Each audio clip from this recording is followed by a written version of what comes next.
Saudara dan saudari,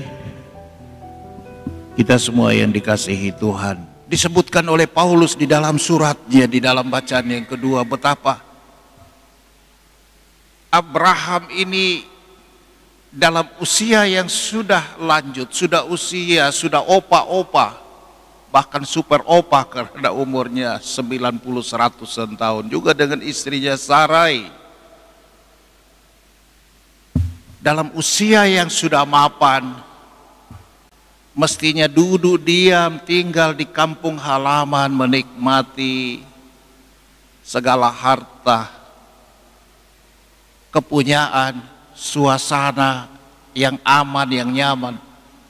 Tetapi tidak demikian bagi Abraham. Kendatipun itu kehendak, keinginan hatinya, tetapi ketika Allah mengatakan, pergilah engkau, tinggalkanlah tanah Ur dan pergi ke tanah Kanaan, dia berangkat. Meskipun dia tidak tahu yang namanya Kanaan, tanah perjanjian itu seperti apa, berapa lama perjalanan, berapa jauh jarak yang ditempuh,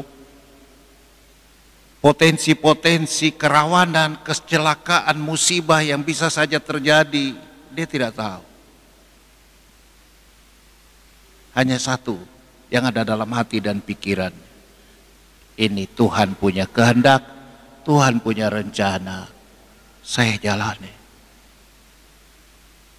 Dalam usia senjanya, saudara-saudari, diberi karunia anak Ishak.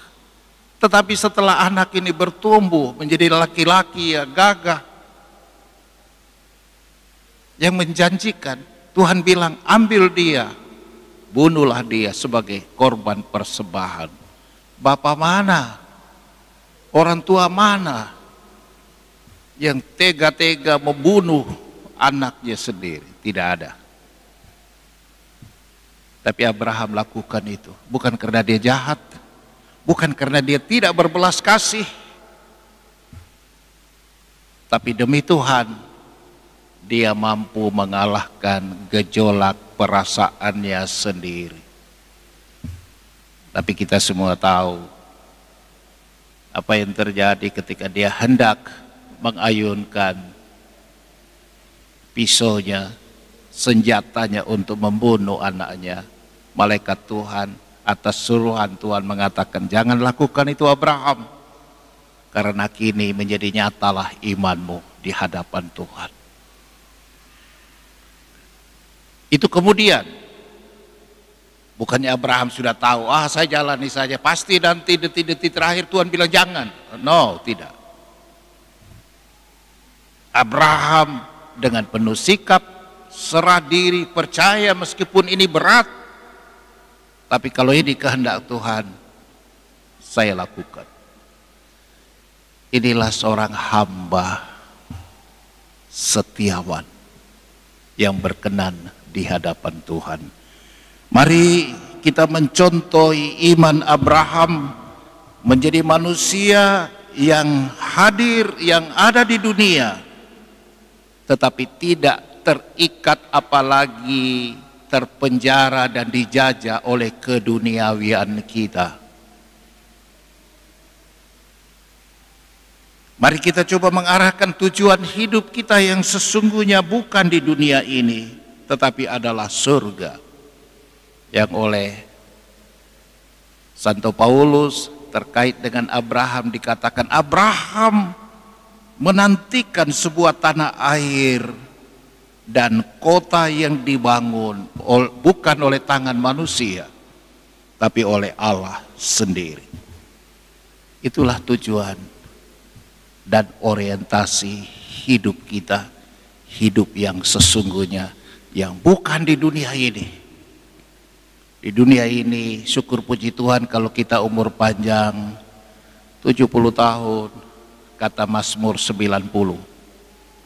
80 tahun kata Mazmur juga, itu sudah orang kuat. Lebih dari 80 tahun sudah bonus. 100 tahun sudah luar biasa. Ada orang yang mencapai usia 100 tahun, syukur puji Tuhan. Itu juga doa dan harapan kita semua, amin. Umur yang panjang, sehat, rezeki yang cukup, amin. Tapi mari kita sadari bahwa semuanya akan berakhir. Kita dipanggil untuk sebuah tanah air yang kekal, yang sekali lagi mengutip apa yang dikatakan di dalam bacaan yang kedua tadi, sebuah kota dan tanah air yang adalah buatan tangan Tuhan sendiri. Mudah-mudahan kita didapati sebagai hamba setiawan yang akan sampai pada kota buatan Tuhan sendiri. Tuhan Yesus memberkati kita semua. Amin.